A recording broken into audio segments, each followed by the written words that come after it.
বাংলাদেশের দিকেও কিন্তু বৃষ্টিপাত হচ্ছে। সো এখানে স্যাটেলাইট মোডটায় ছিলাম, এবার চলে যাবো এই যে রেন থান্ডার মোডে কি আপডেট উঠে আসছে এই যে নিম্নচাপের। আপাতত এখানে 22শে আগস্ট অবধি যে আপডেট আছে, 17ই আগস্টে এখন যেটা দেখা যাচ্ছে গোটা দক্ষিণবঙ্গ জুড়ে কিন্তু ভারী থেকে অতি ভারী বৃষ্টির সম্ভাবনা থাকছে। উত্তরবঙ্গের দিকেও এই নিম্নচাপের কিন্তু প্রভাব পড়বে, সেখানেও কিন্তু বৃষ্টিপাত হবে।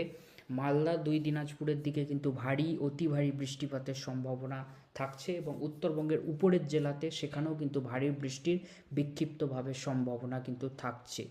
এখানে যদি ট্র্যাকটা আমরা এখানে দেখি, আমি এখানে প্রেশার লাইনটা অন করছি, তাতে কিন্তু দেখতে আরও যে সুবিধা হবে। এখানে প্রেশার লাইনটা দেখা যাচ্ছে, এটা এখন যে নিম্নচাপটা যদি দেখি পুরোপুরি দক্ষিণবঙ্গের উপর অবস্থান করছে এবং যত আমি ট্র্যাকটা এগোবো এটা কিন্তু ধীরে ধীরে আজকে রাতের দিকে কিন্তু আরও বৃষ্টি বাড়বে, যেটা বললাম পশ্চিম